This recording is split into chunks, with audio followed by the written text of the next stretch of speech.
tuseme mtu ni student na nikahasla fulani weekendi anaweza fanya hizi cash jobs ndio yeah sasa cash job hiyo sasa si of course haionyeshi kwa tax nini kwa records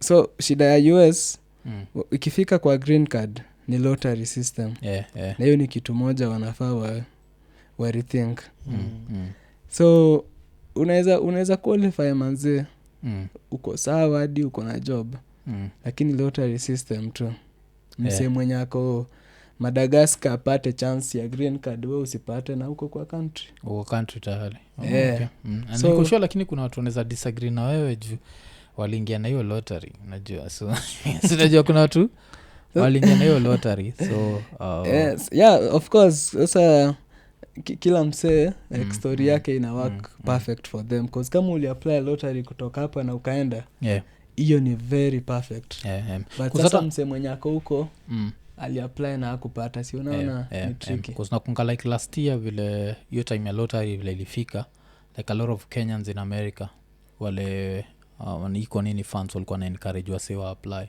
nacheki which I also found to be commendable because it haujatukagi watu roho safi sisi kawa Kenya so ndio find mse hakuambii don't come najua like wase like most Iko Nini funds like wale wako states wako naambia say apply so nikawa try kukuonyesha how states imechange life yao acheki mpaka naweza sema like before tuanze kudu lives unakumbuka like we used to say so much about states that at some point na feel nika tuliacha juu tuliona like shit yenyewe from the outside looking in it looks like a war zone but the people there are happy they are comfortable US ni land of opportunities so difference ya Canada na US US opportunities ni mingi you can make lots of money yani uko opportunities ni limitless kuzi nimecheki watu kadhaa kuna kaua nani boy tume shout out the silent patron akoniambia he's still very young I think he's in his early 20s na kwa sema in the next 5 years he'll be retired and he wants to move back to Kenya. He went to the US I think like at 14. I hope silent patrons didn't make mistake but he was telling me that that's how much like he's comfortable enough to sisi tukifikiria you are retiring in your 30s late 20s kichwa yako ni mbaya take like there is no and I think that's vile umesema it's a land of opportunities that's where now wase kama maybe akina Kibe wakienda they see so many opportunities that they start disrespecting the people who are born there and I feel like it can be a land of opportunities for you as a foreigner because we've seen real poverty nachiki US what you'd classify as poverty in the US and what we'd classify as poverty are very different so what you'll classify as demeaning how to classify as demeaning dishwashing for example with a machine that's not demeaning sisi hii shit yetu ya kuscrub sufuria ya ugali it takes more effort than but kama umezaliwa US na ume grow up kiambiwa you can be anything kuna opportunities utaona so I feel like pia nyinyi as Kenyans maybe in Canada Kenyans in America mnafaa kuwa less judgmental of the black natives of those countries if that makes sense understand like kuna vitu wewe utaona ule msamezaliwa huko kuna vitu anaweza dharau juu alizaliwa huko that's all he knows haufai kuturn back umwambia wewe ni mjinga hauna nini you are crying because of racism is not real mufil ni kama wewe ni mgeni umeenda kudisrespect watu kwa hao yao umeenda kunyamba kwa nyumba yao wenyewe so actually nini wakenya wengi nimepatana nao they are so aggressive kwa opportunities wakenya wanafanya kazi alafu story ya black Americans the way to me nimeenda tu shule huko nikasoma about wao waspendi kuongea about them cause I can't tell their story siezi mi sijui story yani story yao ni so complicated for me niseme ama ni judge ama nini I think acha wa tell their own stories because we are coming from a different experience Of course I'd encourage them wa visit Africa. Maybe neza kuna wale itawafungua macho, watakuwa less angry, kuzijua pia anga inaweza kufunika macho. Like you are born in this country and you still have to be called African American. You're American. Najua like they should not be African mbele ya jina yako. You should not even be Black American mbele ya jina yako. But you're always judged, you're never accepted as whatever. So I understand that. But na feel ni kama si wenyewe tukiwabash sana, pia si poa. Ile like si waonangi au teta tu juu ya racism, because this racist shit can happen to you. Niko washa stop yana Makarao Canada. And how did you react? So in Canada hizi stories zilikuwa so mi nimesoma history ya Canada sana. Yeah. So in 2002 ndio paper fulani ilitoka, imeandikwa na sijui kama ni Kwame Apia. Unaweza wase wafanya research. Yeah, so ilikuwa about alienda tu akaenda ma police stations, akaenda akachukua majina za watu wote wenye walikuwa wamestopishwa na Makarao, wenye walikuwa wamekuwa arrested because of traffic. Akadiscover most of them ni kama two English names. Na mostly watu wako na two English names ni black Canadians hao. Okay. Watu weusi. Unapatanga Benjamin, Edward, vitu kama hizo. Okay. So si venyewe ili report ilitokea, magazeti zote zika nini. So gava ikaeka rule against your racial profiling. Okay. Police Canadian hawezi kustop juu ni mtu mweusi. Hawezi. Au kuna ile at least some level of consequence. Yeah, kumekuwa Canada iko na very dark history. Sana for the indigenous Canadians. Yeah. For watu weusi, for watu wa some provinces au nini French. Yeah. So wako na hiyo but wamefanya something about it.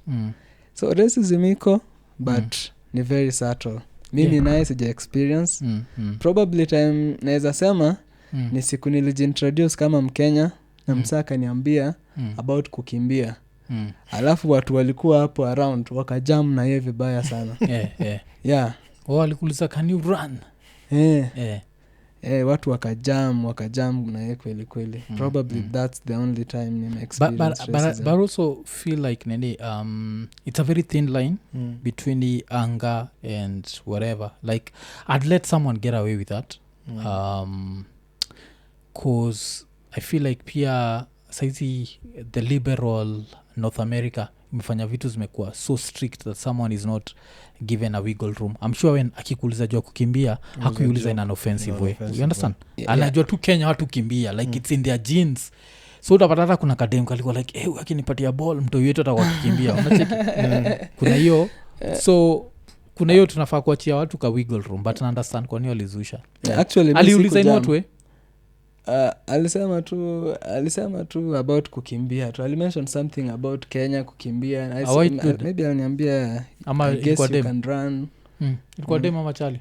Ilikuwa tu maboy tu. Tulikuwa so before exams tulikuanga na kama exam jama kitu kama mnapatana hapo mnapewa snacks kurelax tu yani ndio mfanye exam. So tukiwa tu tunachill hapo group tu ya watu hivi ndio we ni nani unatoka wapi nini so ndio akamention hivyo wase kwa group. Mi hata siku jam ni venye saa sasa nikaifeel sasa maybe ni offensive because wase wamereact, they got offended on your behalf.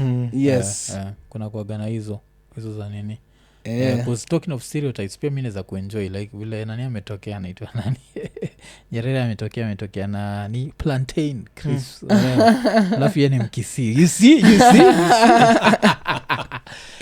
unatake it. So watu wagana na worry sana juu ya pale states inaenda like I think it's even going to affect comedy kwa hizi mtu apati hiyo wiggle room ya to even make a joke about something and not mean it in an offensive way. Unacheki? Actually by the way huwa nafanya comedy my time. But me na performing once per year Father's Day.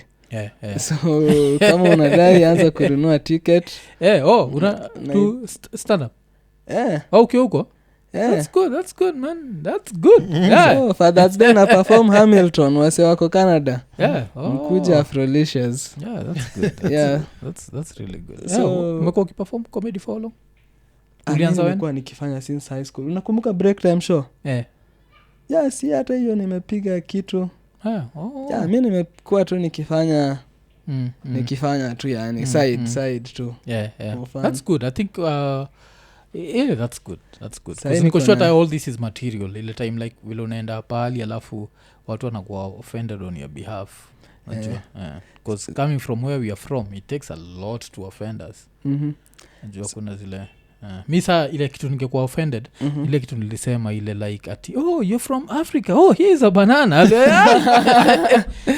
actually like ile design kitu nilikuwa naambia watu mimi hata vile wewe ati mkisi tupatane na wewe huko kwa street atukuli banana buda no tukiwa kwa keja let's enjoy this fruit tukiwa nje I think cause white people just like racially abused that fruit wameifanya design we can't even enjoy it kama watermelon na black watermelon na blacks so kuna siku nilimake jokes sijui kama wewe utaichukulia offensive ni ilikuwa it's sort of a dad joke nilikuwa naongea about bisexual ni wase wenye wamekosa mtu sana hadi sasa wamesema bisex so wase wakajam manzi huko cause they get offended and shit so sahii nikiandika jokes inabidi ukwe liberally sensitive utaki kuoffend a certain group of people mi sikuiona kama offensive cause ilikuwa tu joke tu yani najua imefika hiyo level like for comedy naifaindikiwa nini because like I saw this very dark joke ya nani and I loved it but niko nashindwa because I made after atolewe mainstream Louis CK sikuwa najua buda Louis CK waga Mexican unajua hivyo budaki waga Mexican so alikuwa nasema vile he's making this joke about how as a kid he was not allowed to cry so akicry budaki alikuwa anamwambia I'll give you something to cry about so there's this once I was crying and my dad was like I'll give you something to cry about then he fucked me in the ass of course crowd ikaenda like like unajua watu wameshindwa how to react alafu akaambia say like I don't think I need to tell people that this is a joke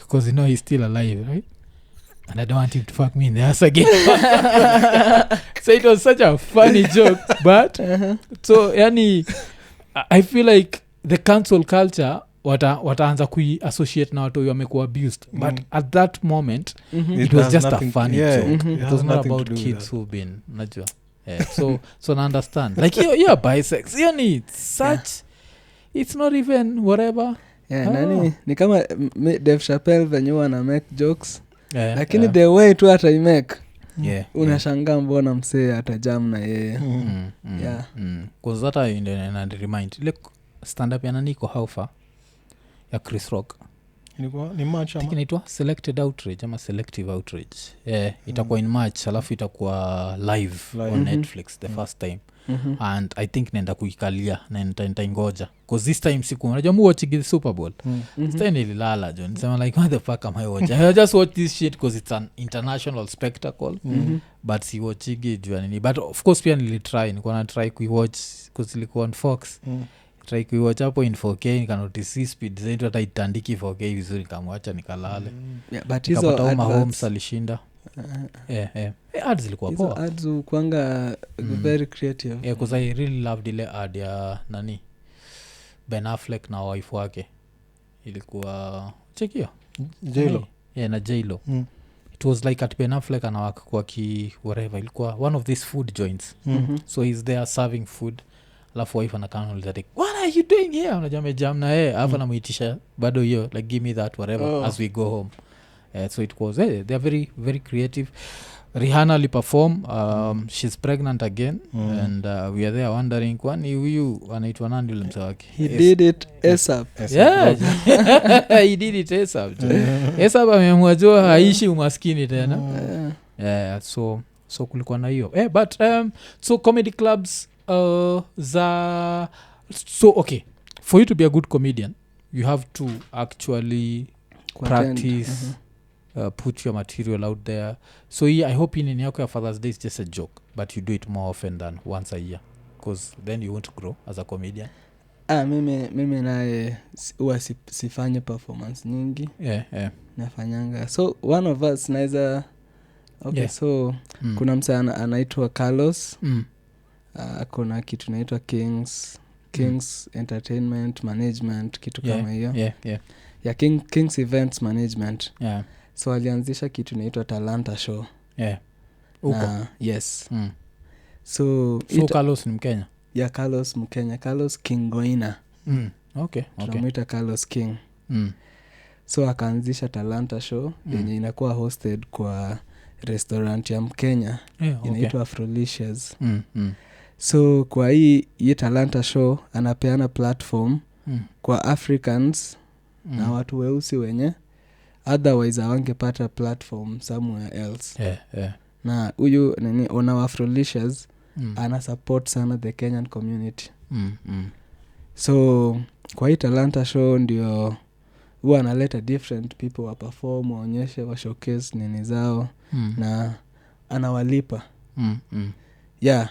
So mimi na work closely na yeye. Okay. So mimi na perform mara moja but kama hatuna lineup kuna feeling. Yes. Okay. Because ni good kutest out material yako. Yeah, cause nilikuwa nimechukua break kidogo na comedy. Naweza piga comedy, nafanya TikTok nini but yani si main nini focus. Yeah, najua. But bado naandika tu. Yeah. NeuroScience bado iko imekuweka bumper. So na understand but nilikuwa nasema ile ni poa kama if it's something una nini ni poa ukinini mali lakini material naandika full time. Yeah, naandika. Naweza nitakushow a few jokes zenye naandika for the next performance. Father's Day ni kwa June last year ilikuwa June 19. Ilikuwa June 10th. June 10th watu walizusha. Ilikuwa nafaa cause ni maybe a certain Saturday of the year. So watu wameanza zile za ajabu. Okay. Yeah, na by the way saisi practice NeuroScience. Yeah. Uliacha kabisa? Umeingia to the NGO world sasa? Yeah, so nilimaliza 2019 December. Yeah. 20 nika apply for work permit. Yeah. So walikuwa wameintroduce new rule, watu walienda Canada hiyo time yetu. Sisi hatukuweka biometrics. Yes. So wakasema lazima everyone ako Canada achukue biometrics na watu wanakuja saa hiyo ni requirement. So nilikuwa nimechukua biometrics on a Monday ndio ilikuwa nichukue. On a Friday ndio wali announce pandemic. Okay. So ikachukua gava almost 4 months ndio iseme they can proceed with those applications za watu wenye wali nini hawana biometrics.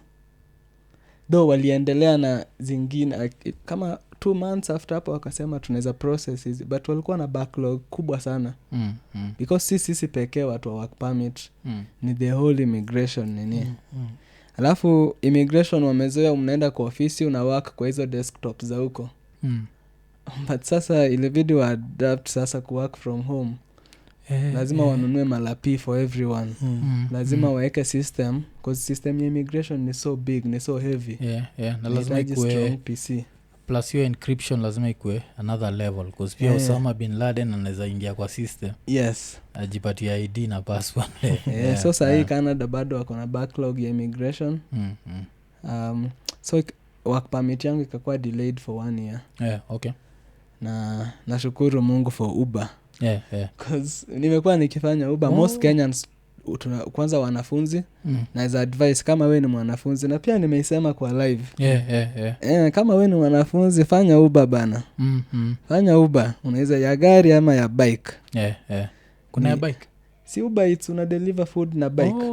Okay. Na siku hizi hata unaweza high electric bike tu nini, one day $100 unangangana, one week $100 unangangana, per day unaunda 150, unalipa unapata 50. Wiki mzima unaunda profit na uchoki cause ni electric, unafinya tu. Na so unaweza kuwa na energy ya kusoma. So mi nilianza Uber kitambo, nimefanya over almost 10,000 trips. Okay. So conversations we do have now, say kusunkoshua lazima go, where you from?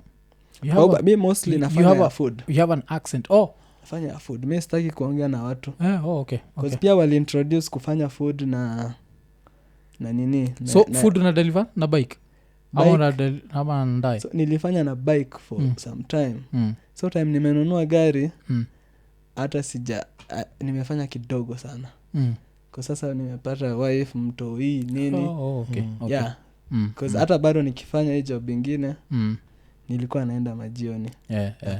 So hii time kwanza Uber hawaangalii hiyo nini HR yao. Hawaangalii sijui documents.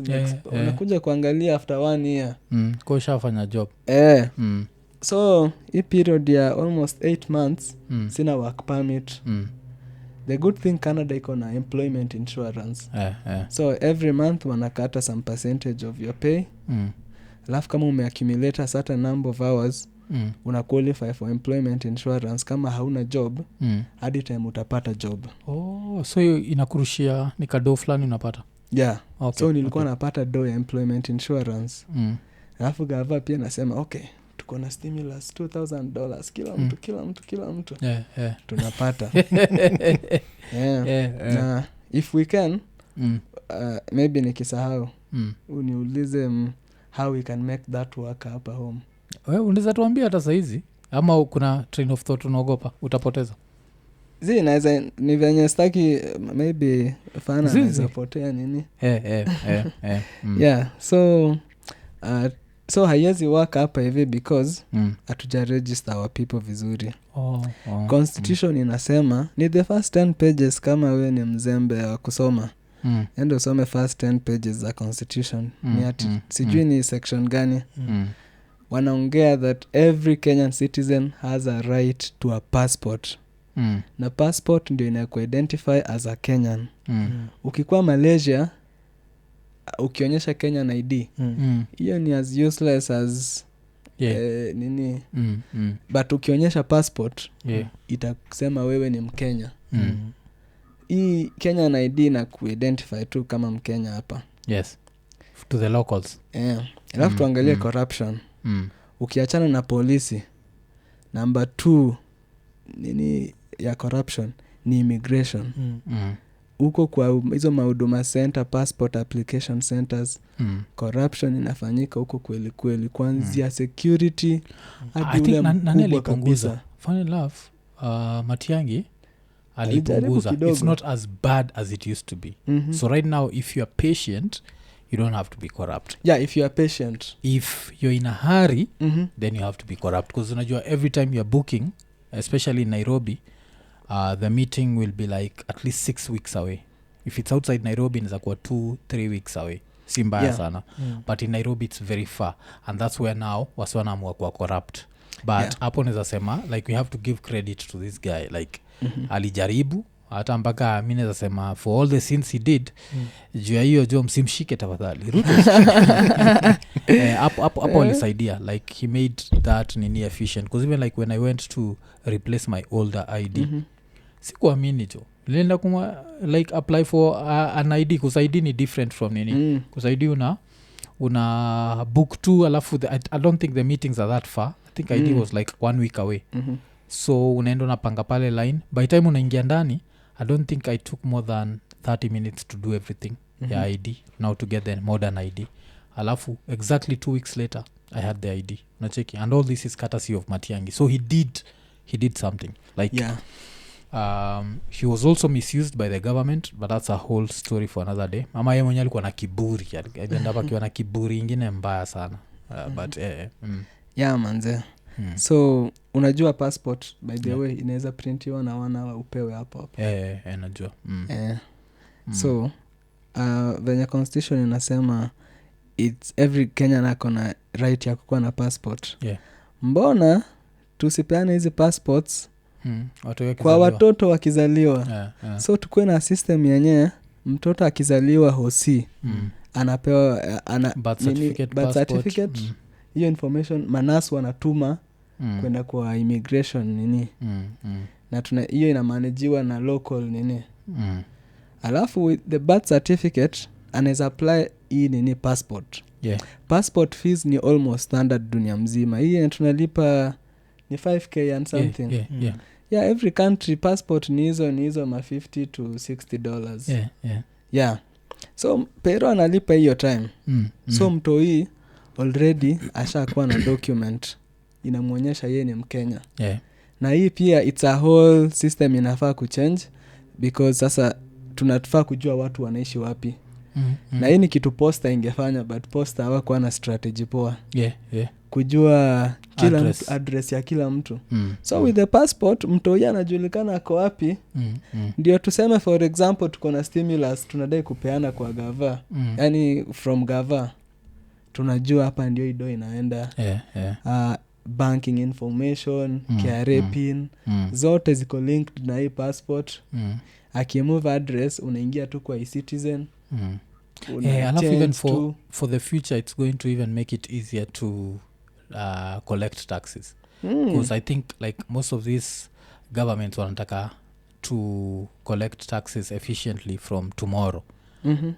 But it would be a better plan to like have a perfect system 18 years from now. Inamaanisha watu wanazaliwa saizi wanajua by time wanafika ile age ama hata we can just start a recruitment drive hivyo like chukulia mtoto wako passport, kumbe tunataka utu to little bastards wote by the time wako 18 wanajua ni tax. Na ndio story nilikuwa nakwambia ya kama kusavia mtoi shule, kama tunaweka shule kwa free. Already yani uko na details zake vizuri. Hapa hivi manze kuna watu wanazaliwa huko ushago wanakufa hata gava ina records. So from hii nini the whole ecosystem ikiwork poa. Hata hii do inaweza save mtu yake akifika 18 anapata access because gava iko na information yake vizuri. Hizi financial institutions zinaweza access information vizuri. Taxes system ina work vizuri. So that's why kama hizo kupeana stimulus inaweza kuwa tricky sana for plus corruption. Ile corruption iko hii country. Ukipeana stimulus tunase watakuwa kiendesha ma Rolls Royce. Because a lot of people are going to miss out. Alafu even try to see like the way the American one was misused. Like a lot of people ended up stealing. Watu wakaanzisha fictional companies. Now they are facing jail terms. That would happen too much huku kwetu. Manze. Alafu nimeongea na Wakenya wengi sana. Kuuliza hii ID ni necessary. Kila Mkenya akona hiyo mindset. ID ndio everything. But ID is nothing. Nini I think pia inafai change, ni mindset shift inafai happen. Ndio watu wa realize passport ndio ID yangu. So hii ID actually cause unapewa free. Kuna wasee huko hivi wako na contract ya venye zina printiwa cause wana spend. Corruption ni inafanyika kwa Ouma big. So ukisema ni free nini passport utalipa. Hii kupata passport na transparent way itazuia hii corruption kubwa inafanyika kwa ID. So hii ID actually ndio unafaa uchajiwe sasa cause ni privilege kukuwa nayo. Alafu pia mindset shift tutumie nini driver's license kama ID. Unapresent anywhere, iko na picha yako, date of birth. Hiyo sasa ni ID unaingia nayo club. But I think hiyo shida ni unajua ukiangalia pia the amount of people who have driving licenses in a developed country compared na sisi. It's unajua like sisi it's knowing how to drive ama learning how to drive is still considered a privilege. There are few people get to know, like there are a lot of people who can't drive. like compared to like the first world tutapata there like if you can't drive I think in the first world and you're an adult you're more of a weirdo than anything sindio actually si hivyo because driver's license ni different levels. Yeah. Hata shule si tunafunzwa hizo rules za nini za barabara red stop nini and si unapewa learner's license yenye tunasema kama uko na learner's license haufai kudrive kama hauna mtu mwenye ako na maybe 5 years experience kwa gari mwenye atakuguide. So hata mtu mwenye amelearn 2 rules akona kama driver's license yenye polisi akimuuliza na amefollow rules ina work. Alafu uko history inakuwaga true ati huko unaweza learn stick ama whatever like automatic stick whatever ama because kama Kenya if you want to learn how to drive lazima learn stick manual. Lazima manual. So Canada ni aje? Is it the same? Driving school mimi nilienda ilikuwa automatic na I think all driving schools Canada ni automatic. Sai hadi matracks kuna matrack nyingi automatic. So kitaka kulearn stick ni we mwenyewe ende ulearn. But naona Wakenya wengi sana wako na hiyo nini cause ni cheaper. Manual ni cheaper. Kulearn. Kununua. Kununua. Ya gari manual ni cheaper hata unaweza pata half na bei ya automatic. Kusoso nataka the easy. Okay. Hata mimi nilikuwa naogopa kudrive. Nikaenda huko nikaambia automatic finya tu gas ukitaka brake ukiogopa finya brake. Iko nichukua. Hiyo sana ni automatic but haujalan manual wewe bado. Hata sidhani kama nitalan. Hata ukisikia ni half price hautaki kwenda kulan. Siwezi learn. Sasa si mimi nishakuwa comfortable tu na automatic. Because automatic huwa rahisi like you just nio tu like yani una move tu mguu moja. So venye hii time yenye work permit yangu imekuwa delayed. Sasa nafanya tu Uber natulia nini nikaanza kulearn different skills. So nikaona hapa acha ni communication skills. Kwa sahi communication ni kitu ya muhimu sana. Every company inahitaji social media manager. Yani tuna work from home. Sahi watu wana work from home. Tunafaa to design different ways za kucommunicate. Hata tu kwa Zoom, hata the etiquette tu ya Zoom. Hizo ni communication skills. So time work permit imekuja, nika apply job, nikaingia kuwork in communications, public affairs and communications at Mastercard Foundation. Na Julige showroom mwenyewe. Time nilimaliza form 4 hivi mwenye nilibambika kupiga selfie na yeye. Akakuwa boss wangu. Julige shuru. So kwani isaizi uko based Canada? Haiko hapa? Yeye ndiye amesimamia department yetu ya public affairs and communications. But yes, iko based here. Yako based in the Kenyan office. Okay. So kusona jona kwa nashindwa Mastercard African Studies. I was trying to get the connection because I knew NeuroScience haiko hapo. But okay. That's how you ended. Okay. So venye nimework in that department for 1 year. Because ukiangalia my LinkedIn nimefanya lots of certification. Nimefanya certificate nyingi sana. Kulearn to how to navigate to workplace na pia kulearn new skills.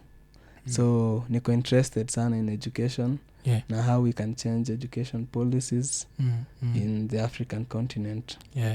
So sahi na work kwa scholars program within to the same.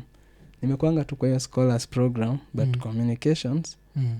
But sasa niko sasa kwa programs zenyewe. Na sahi it's all about system change, institutional change and yani venye tu tuta improve capacity za African universities. Yes. Kusuna need kubadilisha hiyo. But sasa ikikam to nini tukigo back to hata hiyo story ya immigration. Tuko tunabonga juu ya opportunities so of course kwa nasema US has more opportunities than Canada. Na try to imagine kwa nini kwa nasema hivyo because nilikuwa na feel ni kama they're both first world, they're super close to each other, so I was assuming like if there's a McDonald's here kuna McDonald's hiyo side ingine, why would the US have more than Canada? It's just I'm just curious. US iko na population kubwa. US iko na industries kibao. Yeah, so opportunities ni kibao. Cause ni hamna your own like Silicon Valley. Na Canada lazima ukae in some specific places. Huwezi enda kukaa huko kwa baridi huko. Yeah, so hiyo ndio challenge. But US most of the places ni habitable. Hollywood, tukiangalia tu Hollywood peke yake, because even for Hollywood ukiwa Canadian lazima ucross, si ndio? Kina Seth Rogen ubaki umecross uenda ukiwa American. Okay, na sasa nini Canada, do you know like a lot of Kenyans in Canada? Kenyans niambia watu wa subscribe channel yetu. Jamba Hydrated. Iangalia hapo. So venye tulikuwa tuna chill pamoja sana wanafunzi tunapata tunaongea about stories zenye tunafeel hizi stories tunafaa kuzitell huko nje. So tukaanzisha a podcast, a video podcast kama Iko Nini. So tukaanza tu kupiga stories zetu, experiences zetu na sana tulikuwa tuna target wa Kenya in Kenya. Cause ndio pia wa Kenya wajue tunasikiza Gengeton. Yani hakuna tofauti kubwa. Like waone tu life huko iko aje. But tuka notice wa Kenya wengi walikuwa wanataka kitu kama hiyo wenye wako Canada, because our audience over 50% social media, YouTube wako based in Canada. Was they get to hear their story. So ma businesses zikaanza kutu approach, ni aje tunaweza kuja tupige interview kwa nini yenu, tuonyeshe tu chenye tunauza, tuko wapi. So tunajuana na Wakenya wengi sana. Our aim ni first promote Swahili language. So most of our content iko either in Swahili ama Sheng. English iko pia kidogo, some French. Ya pili kuleta the Kenyan community pamoja. Tuna organize events. So tuna partner na watu wengine. Kuna mjamaa anaitwa Foxers. Kuna mjamaa anaitwa Slide Photography. So tunakuja pamoja, tunaunda event inaitwa Nairobi Nights. So Nairobi Nights ni kuleta tu vibe ya Nairobi, mziki wa Nairobi club. Watu wanakuja wanaenjoy. So at least hiyo night na hope hakuna kusikiza Rema, hakuna kusikiza, hakuna hizo hapo. Ni kusikiza wabebe. So kuna Nairobi Nights, alafu sasa kuna hiyo Talanta show. Alafu tuna organize soccer tournaments. Tuko na Jamba Hydrated annual soccer tournament. And last year we had over 400 people walikuja. Okay. Tukapata hadi team ilikuwa tuna Waindi. So Waindi wametoka Kenya. Waindi wamekuja, wako na academy ya ball huko. Waka express interest kucheza. Tulikuwa na 14 teams zili express interest. Na tournament ilikuwa ya 8 teams. So tukaenda na the first 8. So hizo ni some of the nini ya kuleta community pamoja. Swahili Day tuna work na Tanzanians. Tanzanians pia wako na community yao, Taifa Stars. Sana wao wanacheza ball. Swahili Day tournament iko, watu wanakuja pamoja.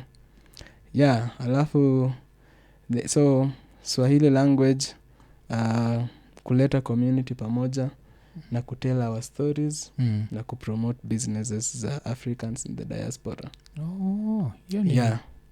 Ni kali sana. Alafu kuna nini, kuna event ingine kuna niambia before tuanze show, kwa niambia kuna vile some event is being organized later kwa na Njugush, Abel. So unaweza tuambia juu yake? Kwa of course kuna Kenyan in Canada ule iko hapa, ule atakuwa interested in such an event, and why are you doing it? So ukiangalia one of our recent videos, some partners tulikuja pamoja. Kuna Diamond Group, Diamond Cash and Carry, na Minified Canada. kukame up na sokoni place. So sokoni place ni venye tu sokoni ni marketplace ya Africans sana sana Kenyans in Toronto, Canada. Hopefully itaweza kuexpand ikuwe kubwa iende. So hapa hivi tunaleta products zetu za Kenya, everything. Kuanzia hadi Kimbo, kuanzia Blackcurrant, Crest, everything. Hizi Crest iko universal? Crest haiko, hizi mastoni haziko. Okay, stoni niko najua. I don't expect stoni in New York. Stoni tangawizi. Hata Fanta ni different. Najua ka taste. Coca-Cola ni different. Taste? Kuzinasikiaga wakisema ati hakuna difference ya Coca-Cola na Pepsi, ni kwa kichwa wako ni mbaya. Ni tofauti ya hapa hivi. But I guess states hakuna. Hakuna. But sasa si kuna Wakenya pia wanafanya hiyo. So hii sokoni place ni kujaribu kuleta Kenyan businesses na Canadian businesses and the markets together. Because tuna import hizi vitu kutoka hapa, tunazipeleka huko, so in a way ni remittance tunatuma kuja home. So tuka reach out kwa high commission mnaweza support aje kwa kitu kama hii. So high commission inajaribu kuweka systems zikuwe easy for vitu kufika huko, taxes tusichajiwe, do zingine zi make sense. Ndio biashara iendelee, ndio Canadians wajue hizi products zinatoka Kenya. Yani kukuwe na presence ya Kenya in Canada. Yes. So kuna so hiyo sokoni place and na we magnified, but it magnified, we one of the partners. Ana target yake kabisa ni kupromote to entrepreneurship. Na kumake entrepreneurs who learn from each other, Canadian entrepreneurs and Kenyan entrepreneurs. So hii kuleta our artist hapo hivi wata learn something from each other, because wote ni entrepreneurs. Au wase wote tumeongea in as much as ni content creators, ni thought leaders kwa entrepreneurship. Because Msekabel si Philip TV. Philip TV is like a whole production company. Yake na Philip Karanja. So it makes sense, and I'm thinking most probably atakuja na Philip. So because Philip is the guy who he trusts behind the camera. So I guess entrepreneurship. Na besides hiyo pia ni kupromote Swahili language. Okay. Abel akikuja atapiga story na Kizungu. Ataipiga na Kiswahili. Na of course kuna watu watakuja hapo anaongea lugha gani? Swahili. Okay. Na by the way sahi Swahili iko na over 300 million speakers. Okay. Ina grow soon. Italian tutawashinda, German tutawashinda. Na sahi mayuni nyingi ukiziona wameshajua, uni nyingi za US zinafunza Kiswahili. Uni za Canada zinafunza Kiswahili, Europe wanafunza Kiswahili. Na ukienda hizo classes 90% ya watu wanasoma hiyo ni nini wachinku. Because wanajua watakuja Afrika kuja kunini kuchukua hizi opportunities. So Swahili ina grow sana manze, na hiyo ndio our biggest resource hii. Miwaga hustler jo, socha niambia watu kauko majuno na study Swahili and your class would want some Swahili speakers. Sit kwa hapa jo, and we are cheap. We are affordable. Za kuja watu wachapia keyboard na nini. Hiyo ni interesting. Siko najua like tunaenda kupita hizi language because 300 million, that's a lot of people. I come to think of it, Kenya 50 million. TZ kuna tuanga TZ count juzi walipata 56. So that's like over 100 tayari of very competent and very good Swahili speakers. Then now we can add wale wengine. That's good. That's really good. Sijaiangalia from your perspective. So ina spread into in other countries pia. Swahili ina grow kweli. Kuzata ni unaweza sema siku hizi nikiangalia naweza sema kitu kama before the internet, like a station like Capital FM ilikuwa basically it was the official diaspora station, and I think after internet iingie it stopped being because if you can hear a better accent huko, why are you listening to some Kenyan American accent? You understand? So I think hapo ni kama internet ili work against how, because at some point unakumbukaga mkio majuu ulienda which year? Ulienda majuzi 2015. Yeah, umeenda majuzi, but wasa waliendaga huko ma 2002 ma 98. The only way to connect to Kenya was through Capital FM. Unacheki. So after hapo sasa hata akina Inoro akina whatever zote ziko majuu. So kuna vile internet imekamika. Actually kuna nini I think sijui kama ni Swahili Kids ama niitwaje. Kuna Wakenya wako Canada wako based in Ottawa. Wanafunza Kiswahili because wamenotice Wakenya wengi tukienda huko kama sasa niko na mtoi anaenda daycare ya English and French. So anasahau the language. Na anakaa kwa nini kwa daycare most of the time because nampeleka asubuhi 8-9 am na mwendea 5 by 8:30 shadows. So nakaa na time kidogo sana ya kuongea Kiswahili because home tunaongea Kiswahili na Kizungu kidogo. So wanapata manzee watoi hawalan Swahili. So wakaanzisha programu ya kufundisha Kiswahili. So wase pia wanaweza waangalia wenye wako in the diaspora. So wako based au ni Toronto? Wako based Ottawa. Yes. Okay. Ottawa lakini sina guess ni fana kule huko wewe. Ottawa iko kama ni 2 hours from Montreal. Sai naishi Montreal. But nimeishi Toronto for the last since nimemove Montreal last year. Alafu from Toronto pia ni almost the distance the same. Okay. Na watu wengi hawajui Ottawa ndio capital city. Kila msana dhaningi ni Toronto. Mmoja ni Toronto. Ndako gani? Cause mimi najua the Raptors. Alafu marapa wengi pia wale tunasikizaga I think walikuwa wanatoka huko. So Toronto ni the biggest city, ni kama Dar na Dodoma. Toronto ndio economic hub, nini ndio kuna population kubwa. But government hizo ma high commissions nini. Na hiyo Nova Scotia wagapi? Nova Scotia hizo ziko huko, I think ziko north. Kama ndo Eskimo hizo mabini za baridi. Like mimi hata Montreal nimekuja kujua juzi kuhusu Montreal. The only places I knew in Canada were Toronto and Quebec. Quebec, Montreal iko in Quebec. Montreal is the biggest city in Quebec. So Quebec ndio wanaongea French. So mimi kitamko niko nasoma hizo magazines za National Geographic because familia yangu inafanyanga sana stories za tour guides. So hizo places za Canada hizo zinakuwa na snow, it was covered in like all the issues because hizo issues utoka I think kwa yearly or something.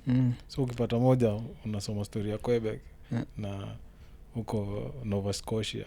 Actually maybe unaweza kia wase hapa nda kutumia mapicha after show za nini za snow ya Quebec ndio watu waone venye Montreal snow inamwagika. Kusata nini kuna best yangu fulani anaitwa Royal alikuwa nasikia akisema nataka kumove to Kenya, alikuwa anachukua mechizi. Bado still nafikiria mechizi because I feel ataka kuna weather ni mbaya zoea because of the bigger picture. Vitu kama kuna kitu ile Boniface Mwangi upenda kusema, yosema gati most middle class in Kenya are a sickness away from poverty. Nachiki because Kenya ukikuwa msick you have to sell everything. Understand? So those are the things zile nasemaga kama mtu yuko huko lazima saa uvumilie tu na uzoee na whatever. Nani alitoka huko? Anaitwa Wanyama si alitoka nini Montreal Impact. Sasa sijui yako wapi. Cause nakumbuka aliandika geo letter. Cause huko ndio alipatiana shot kabidi atembea Kangodha, kulikuwa na baridi na kumbuka alikuwa haiko huko I think ilikuwa wapi but Montreal ni baridi. By the way nikikuja sijui kama nilikwambia before the show. Nilikuwa nikae Kisumu for a day. But nikaenda kukaa 3 days because mizigo zangu zilibaki. So was zilibaki? Complain? zilibaki nini Germany. Niliconnect na huko. So yoni KQ ama Lufthansa. Lufthansa, okay. So nilitoka na Air Canada nini Montreal. But saa flight ilikuwa delayed by 5.5 hours. Because ilikuwa -40 degrees. Snow ilikuwa nyingi. Ndege ingeweza kutoka. At one point I think hiyo weekend ilikuwa the coldest weekend in almost 4 years. Like 2 weekends ago. So ilikuwa nika delay for 5.5 hours. Kufika Germany connection ilikuwa 4.5. But ika-delay kukuja. So tukaweza kukimbia. Tukaambiwa those to Nairobi. Tukakimbia. Alafu so vile mlikimbia like Sunday ikabidi mzigo ikabaki. Alafu kufika nini hizi airport za Kenya wanapenda kumistreat wa Kenya sana. Na wase from Somalia wanacheki tu. Nikafika huko nini walikuwa wananiongelesha vibaya yani. Kwanza Kisumu. Sikuwa najua hata airport inafungwa at 7 p.m. Hiyo fungwa? Sikuwa najua. So nimecall 6:48 p.m. kuuliza mizigo yangu imefika. Wananiambia ndio kujia. Nafika huko. Hakuna nauliza watu nafaa kufanya nini kama mzigo yangu imechelewa. Naambia wewe ngoja hapo unakuja kushughulikiwa. Nikakaa for 1 hour. Alafu ndio nikamuuliza nimengoja sana. Ananiambia mimi ni mtu wa KRA. Alisema KAA inaitwa KAA hapo kwa airport. Airports Authority. Wako hapo kwa KRA place ya KRA. Hii ungeenda kwa mtu wa Kenya Airways. Sasa namwambia manzesi ungenishow mapema. Naambia enda tu huko utasaidiwa. Nafika huko naambiwa eti hii nini ilifungwa 7 kuja kesho. Chukua namba yake umconvince kama anaweza kuja akupe mwenye ako na key. So ni bribe, hiyo ni bribe basically. Jamaa wa key ananiuliza hapa hatuwezi ongea. Mimi nikamwambia si ukuje tafadhali. Mimi nafaa kuenda nirudi Nairobi niko na kazi. Ananiambia wewe mimi nishaa kufunga sasa. So nimekaa Kisumu for 2 extra days. Ukingoja mzigo. But nini airports hapa Kenya kwanza JKIA wanaongelesha watu vibaya. There's a time hadi nimekaa hapo nimekuja na Rwanda Air. Nikaland so mnabebwa na basi mnapelekwa kwa place ya kuja kunini. Sasa hiyo immigration. So manze kulikuwa na someone akona disability. Ako hapo nyuma. Jamaa anamwambia manze hii basi inatoka manze wewe shuka mbio manze shuka mbio toka nini unatupotezea time. Manze namuuliza jamaa wapi emotional intelligence yako? Huyu jamaa akona disability. Uwezi mpea time. Ashuke tu pole jamani. Anambia we bro hapa ni Kenya bana. Welcome to Kenya. Unacheki vitu kama hizo. So I think our Kenya Airports Authority they should do something manze. Na si hiyo tu. So kwa organization yetu huwa tuna travel business. So niko hapo nini kwa business line. Alafu kuna ya UN. Na kuna hizo nini hizo zingine. So nikiwa hapo hivi nilikuwa na mtu Canadian hapa nyuma nimeshaongea na yeye. Yeye ni business pia. So ila nyingine ya UN kuna kiu kidogo. Akaenda hapo akasaviwa. Kajaribu. Akaenda. Mimi nilibaki tu hapa. Mkenya akaenda hapa anaambiwa wewe hii ni ya UN rudi huko nyuma. Nikauliza huyo jamaa why si umepitisha tu hiyo Canadian nimeongea na yeye tu saa hii. Na yeye si mtu wa UN. Wewe hapa ni Kanairo bana. Akakwambia hizo. Nimeona Msomali akirudishwa afanye security check. Mimi nimepita hivi anaambiwa arudie mara ya pili. Cause anataka ajam ndio wamkazie unaona. Manze nimekuwa na situation yenyewe niko kwa kiu ya nini ya business hapo. Nani anakuja ananiambia onyesha document tuko business. Namwambia sasa naweza kaa hapa hivi, namuuliza umeuliza hao wazungu. Nimewahi zua kwa line nauliza au majamaa kwa nini nyinyi mmeulizwa muonyeshe mbona mko kwa IQ. Wasemazi hawajaulizwa. Mimi namwambia mbona mimi unaniuliza nionyeshe eti niko kwa hii class. Ungoje nifike hapo mbele ndio niaibishe. Yeah manze, so I think Kenya Airports Authority wanafaa kufanya kitu. Yeah. Enye kuna utiaji jo. Hizo ni zile utiaji mtu ajue. Kuzumujuaga memory yangu aga mbaya. Kuzumujuaga kuna hii line yetu sisi kama Kenya inakuwa garefu. Isa na guess ni watu wa economy inakuwa garefu. But sasa and I guess the fact that in my mind nimeset very low standards, so kuna vitu hasta stand out ka wewe. Wewe unajua the fact una deal na the first world. Of course kutakuwa na ile like kuna a certain level of competence una expect. Yeah, actually nimeipeana feedback kwa KAA mkubwa. I think ni mkubwa hapo tu, sijui kama yeye ndiye, sikuenda kugoogle jina. Nikamwambia hii airport yenu manze kuambia watu watoe viatu. Ni sai technology imeimprove. Sasa ukienda airport kama ya Amsterdam, si kitambo alikuwa anasema uwezi ingia na some ml ya liquid. Sasa unaweza ingia nayo, wako na machine unaweka hiyo liquid hapo ndani, inasema hii ni alcohol, hii ni maji, hii ni hii iko na contraband. Hizo ziko technology iko so good. Unapita tu hivi na detect inasema hii ni contraband, iko sawa. Nikauliza manze mnafaa kufikiria kitu kama hiyo. Akaniambia wewe unajiona hapa, wewe ndiye unajua, sisi tumebeba kina Raila hapa bana. Kina Raila wanapita hapa kila siku, wewe huwezi tuambia kitu. Okay, nikamwambia. Akasema kama uko na kitu cha kusema enda uandike huko kwa internet. Nikamwambia si nimeongea na wewe na uko kwa ofisi. Na I think hiyo ni better than kuandika kwa internet.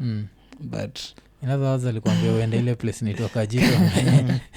Uende Kajito ambaye uandike nini zako, recommendations. Yeah manze. Izajo. I think kuna ile kuna hiyo angasi waganawe kaa Kenya, like ile design tunachukua ni kama mtu anaringa. So yeye kwa kuona suggestion aliona mtu anaringa, that's why kama kukuringia na Raila. Unaona ni show hivyo manze. Kina Raila wamepita hapo wana suggestion, wewe ndio unakuja nazo. Unakuja hapo unajiona wewe ndio unajua. Nikamwambia manze we can do better manze, we can do better. Nacheki hata hii story yenye unakuja unapanga business sijui nini. For Canada ni kucheck in pekee. Kucheck out sahi wako na machine zenye zinafanya everything. Kwanza kama we ni Canadian, hakuna unatoka kwa ndege kama umeenda straight, unaweka tu passport yako iko. Inakuuliza uko na hizi contraband, umekuja na hii food inahitaji nini? Ukimaliza pita. Hakuna kwenda kupanga line, hakuna kupita sijui kuwekewa nini. But sasa for me, because tuseme with my work permit, naingia hapo hivi, naika passport yangu hapo, inaniuliza hizo maswali, nauliza umekuja na hizi na hizi. Alafu nikifika hapo mbele anaangalia form, nilijibu no. Naenda, hakuna kuulizwa maswali, unatoka wapi? Nini umekuja kufanya nini? Yeah manze. Jo umefanya nikakumbuka nimekalia kutravel jo. Yeah, na time nilienda 2015 by the way. Ona venye wame take time kulearn na kuchange system. 2015 ulikuwa unajaza vitu kwa ndege hapo, yani unajaza mapepa nini. Siku hizi iko hakuna hizo kama unaenda tu very fast. Kuzana kunga kitambo mkianza kukaribia mnapatiwa hizo nini za kujaza. Hakuna hizo. Okay. So wamelearn na wameweza ku make changes. The last time we traveled in 2012 I think. What the fuck? Like outside Kenya. I think the last time we traveled in 2012. It's been long, yani hata sijui kitu ile whatever has been going on. So hizi nikiishia nini itakuwa ni tricky. But okay, kuna hizo kuzusha like keep your suggestions to yourself. Manze, cause tunafaa kutake every opportunity kulearn na kumake systems better. But tukibaki na comfort zone, then kutaendelea progress manze. So I think wacha saizi tunaweza come to the end ya hii session, and I hope wasi wamesikia jo kuna opportunities kibao, si lazima ikuwe America ile america moja USA kuna a whole North America meaning Canada cause na guess Mexico chances ni kidogo, that's why watu cross to easy countries. But hiyo imekuwa nini ulisema hiyo website ni IRCC. Mzaenda hapo ucheki opportunities zile utaona.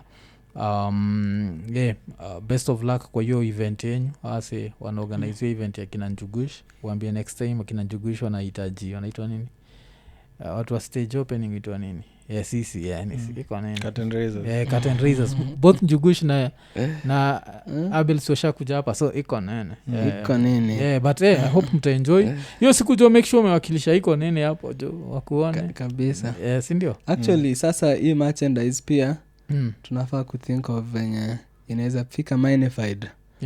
Because magnified kuna hizo nguo zote za Njugush za Sele hizo zinaundwa na Binit. Okay. Zote ziko Canada. So kama uko Canada, US unataka hizo clad zote za Binit. Hii magnified uandikwaje? Kwa nashinda ukisema MYNIFIED F. Mine. Okay. Like okay. Nini mine, like how can we make it Kenyan? Yani, okay.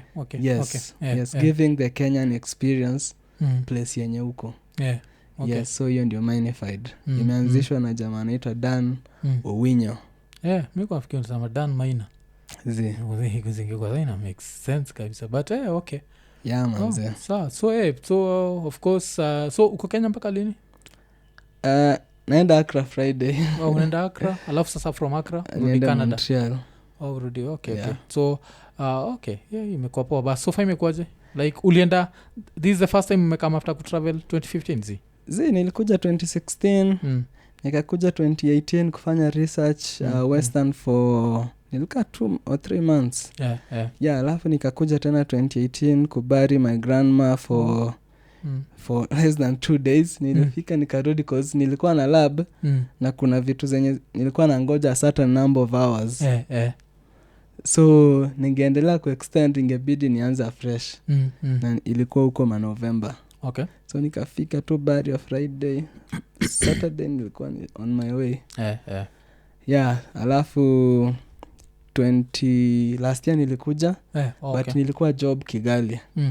So after nimemaliza nikapitia tu hivi kama kafika tu Nairobi nikaenda Kasavera cause nilikuwa nimeona ina nini nikapita nikaenda Kisumu nikapita Nyamira karudi Kisumu kama nimerudi less than 3 days. Maparoko Nyamira saizi.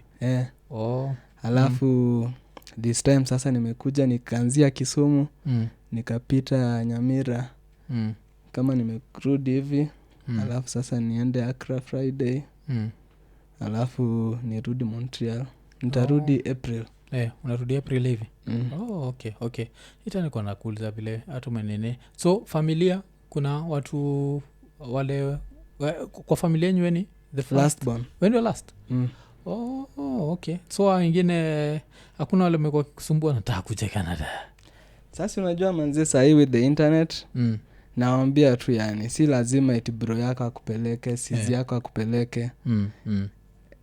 Kama uko intentional about doing it the internet iko na hizo opportunities zote. So kama wanataka wanakuja. Okay. But wewe mwenyewe una regrets? Mimi sina regrets zozote. Kwanza sasa hivi niko na familia nimetulia. Jina saizi kwa how old? Anatan 9 months in 10 days. Okay. Hiyo ni poa jo. But saizi wife wife anangangana na yeye. So God ana work in mysterious ways. So vile nilikuwa nikuje juu ya baridi nimekwambia sasa tuko na one of the coldest winters. Shule nini walls zao zikaanza kuexpand, asbestos zikakuwa exposed. So akasema hawezi enda in person, work from home. We'll study from home. So come junior can get at least some mommy time. Yes. Alafu pia tukimalizia acha tu apologize kwa seumse ukitaka kujua amekuwa Montreal cheki yule ana sweat. Una miss sweat. Kuzia amezoea baridi. Since amezoea baridi. Hapa hizi lights zinamtandika si tuko like their normal temperature. aja notice hiyo like sweat yani lights zinakutandika kabisa so tukiambia wase kama unaiwatch kwa YouTube sindio like subscribe hit the notification button tell a friend to tell a friend sindio tukimalizia tukisema Iko Nini Iko Nini